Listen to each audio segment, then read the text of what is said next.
E aí, gente, tudo bem com vocês? O meu nome é Clara, eu faço Física na USP e hoje eu tô aqui pra gente resolver uma questão da Unesp 2020 sobre energia.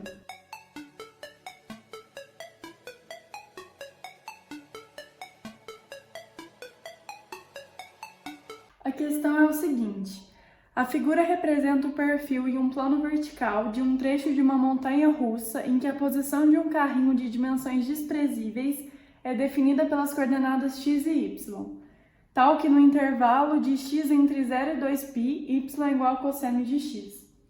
Nessa montanha russa, um carrinho trafega pelo segmento horizontal A com velocidade constante de 4 metros por segundo.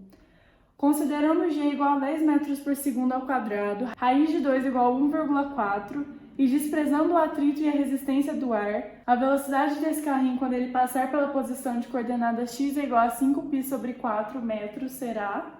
Eu reproduzi o desenho que a questão deu pra gente aqui. É uma montanha russa, só que o formato dessa montanha russa, quando x está entre 0 e 2π, é um formato de uma função cosseno. Como o problema fala pra gente desprezar o atrito, a resistência do ar, as dimensões do carrinho, esse é um típico problema de conservação de energia. A energia mecânica vai ser conservada porque não existe nenhuma força dissipativa, como por exemplo o atrito, para dissipar a energia, então a energia mecânica é sempre conservada. A pergunta do problema então é qual é a velocidade do carrinho quando ele passar pela posição em que x vale 5π sobre 4. X igual a 5π sobre 4 é x igual a 1,25π, que seria um pouco para frente aqui do π, por exemplo, se a gente colocasse aqui. Seria mais ou menos aqui a posição então. Então ele quer a velocidade do carrinho quando ele estiver aqui nessa região.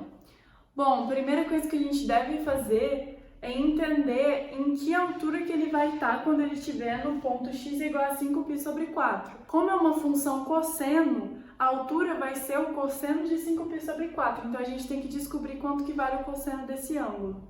Esse ponto aqui, que ele quer que a gente calcule a velocidade, eu vou chamar de ponto B. Beleza, então vamos achar qual que é a altura no ponto B. No ponto B, a gente vai ter que o y do B é igual ao cosseno do x no ponto B. A gente acabou de ver que é o que o problema pede, que o x no ponto B é 5π sobre 4. Então, o y do ponto B seria o cosseno de 5π sobre 4. Às vezes é meio difícil a gente trabalhar com radianos porque a gente não está muito familiarizado.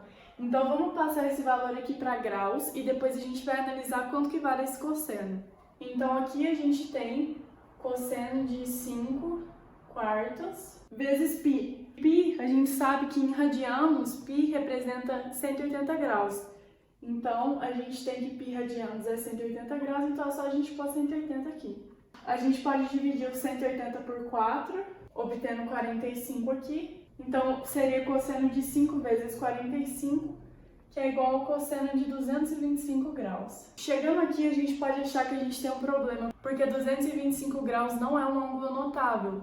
Então, a gente precisa associar esse ângulo com algum dos ângulos notáveis que a gente conhece para saber qual que é o cosseno de 225. A gente vai perceber que existe um ângulo notável cujo cosseno tem relação com o cosseno de 225. Então vamos desenhar um círculo trigonométrico e a gente vai perceber qual que é esse ângulo que tem uma associação com 225 graus. Bom, tá aqui desenhado então o nosso círculo, aqui o cosseno no eixo horizontal e o seno no eixo vertical. A gente tem que 225 graus vai estar aqui nesse quadrante, porque 225 está entre 180 e 275 graus. Então ele estaria, por exemplo, mais ou menos aqui.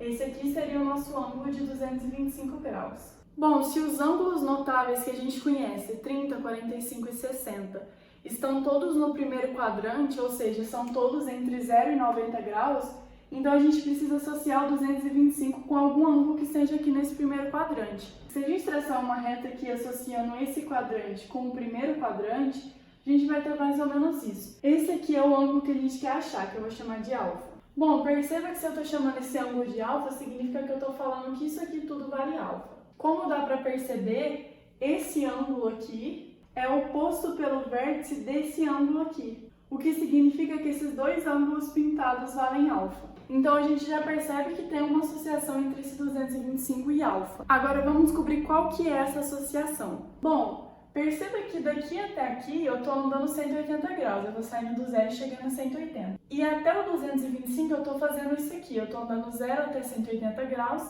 mais esse ângulo alfa que é o que a gente quer descobrir. Então eu estou andando 180 graus mais alfa para chegar no 225.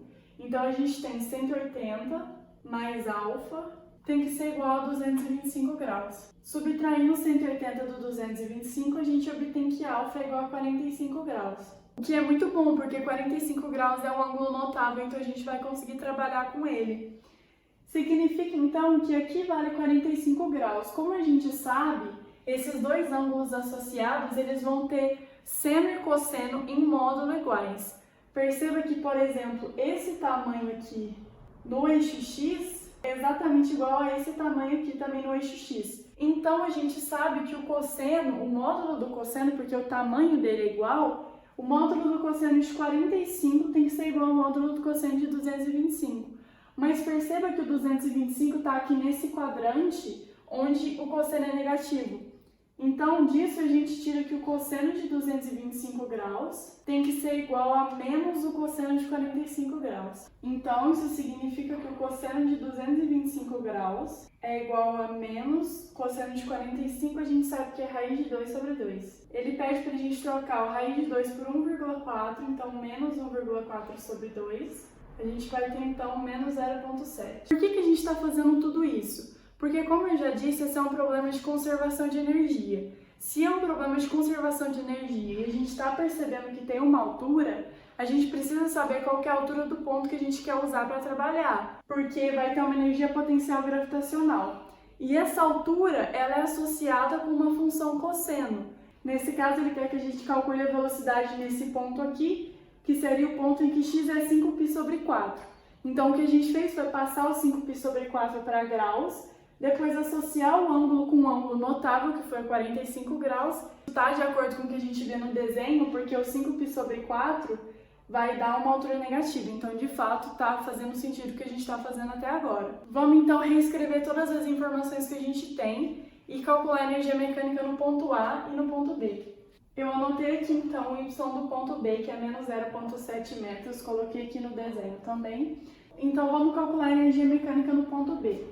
Bom, a gente sabe que energia mecânica é a soma da energia potencial. Nesse caso, a energia potencial é unicamente energia potencial gravitacional, então eu vou escrever como EPG, mais a energia cinética porque ele vai estar em movimento. Bom, então vamos substituir o que a gente tem aqui. A energia mecânica no ponto B, que eu vou chamar de EMEC-B, é igual à massa do carrinho, que ele não dá pra gente, então vamos deixar tudo em função das letras, M vezes G, vezes o y do ponto B, que seria a altura dele no ponto B. Perceba que essa multiplicação toda aqui vai dar negativa, mas isso não tem problema, porque a partir do momento que a gente define o nosso gráfico assim, coloca a altura como sendo zero aqui na origem, a gente está assumindo que vai existir posições no eixo y que vão ser negativas e posições positivas. Não tem problema da energia potencial gravitacional negativa. Então aqui a gente soma esse valor com massa vezes a velocidade em b ao quadrado dividido por 2, que seria a energia cinética. Eu vou chamar esse resultado aqui de 1.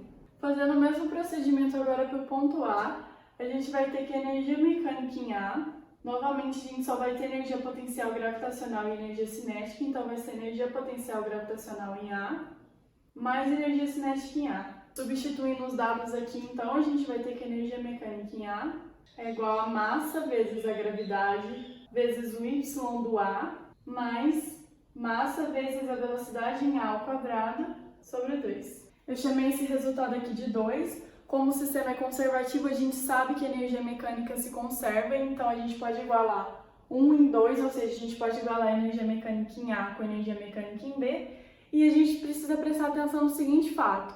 Aqui a gente tem um YA, a gente ainda não discutiu quanto que vai ser a altura em A. Mas perceba que como esse gráfico representa uma função cosseno, e aqui no ponto A ele está no ponto máximo da função cosseno, a gente sabe que o máximo valor que a função cosseno pode admitir é 1. Então, o YA é o máximo valor do cosseno, que a gente sabe que é 1. Então, aqui a gente sabe que ele está numa altura, que seria essa mesma altura aqui, que seria igual a 1. Bom, então eu reescrevi os resultados que a gente obteve aqui, energia mecânica em B. que eu chamei de resultado 1, energia mecânica em A, que a gente chamou de resultado 2. Como o sistema é conservativo, isso implica que 1 é igual a 2, então basta a gente igualar essas duas fórmulas que a gente vai achar o VB que a gente quer. Certo? Então aqui a gente iguala os dois resultados. Perceba que tem massa em todos os termos dessa igualdade, então a gente pode cancelar a massa. Tanto que é por isso que o exercício não deu a massa pra gente, porque no final a gente ia cancelar do mesmo jeito.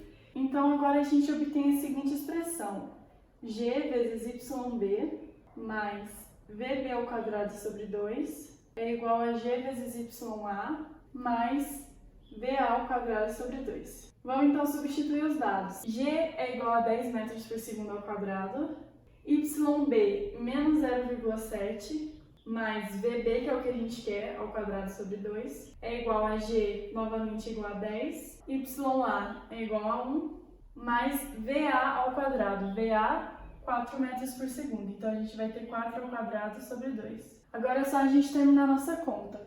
10 vezes menos 0,7 a gente vai ter que é menos 7, mais VB ao quadrado sobre 2 é igual a 10 vezes 1, que é 10, mais 4 ao quadrado é 16. 16 dividido por 2 a gente tem que é 8.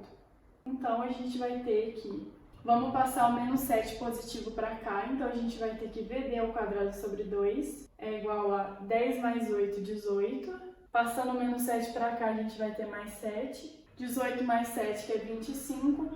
Passando 2 multiplicando para lá, a gente tem que VB ao quadrado é igual a 50.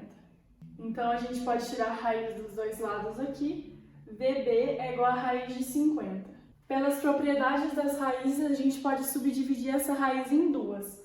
A gente pode escrever como raiz de 2 vezes 25, e então escrever como raiz de 2 vezes raiz de 25, pelas propriedades das raízes. Então, para finalizar o exercício, a gente tem então que VB é igual a raiz de 2, que o exercício deu pra gente, que é 1,4, vezes raiz de 25, que é 5. Efetuando essa multiplicação de 5 vezes 1,4, a gente tem que a velocidade no ponto B é igual a 7 metros por segundo. E a alternativa que corresponde a esse valor de velocidade no ponto B é a alternativa E.